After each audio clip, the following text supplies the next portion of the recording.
നാട്ടിലെ 80s-കൾക്കും 90s-കൾക്കും ഒക്കെ പെട്ടെന്ന് കണക്ട് ആവുന്ന ഒരു കാര്യമുണ്ട്. ഓട്ടോഗ്രാഫ് എഴുത്ത്, കത്തെഴുത്ത് കാര്യങ്ങളൊക്കെ പുതിയ പിള്ളേർക്ക് കാലഹരണപ്പെട്ട ഒരു കാര്യം മാത്രമാണ്. എന്നാൽ അത് അനുഭവിച്ചവർക്ക് അങ്ങനെയല്ല.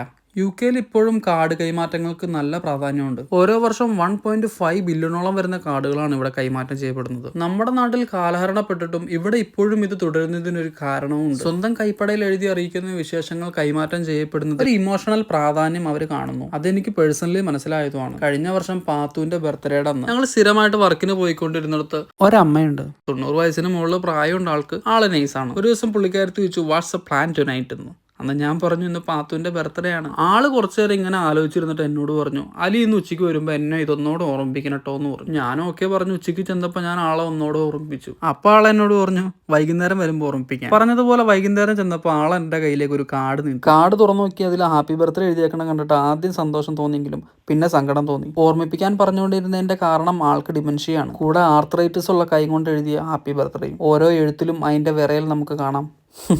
സ്നേഹം ഉണ്ടെന്നതിൽ കാര്യമില്ലല്ലോ, അത് പ്രകടിപ്പിക്കണ്ടേ, ശരിയല്ലേ?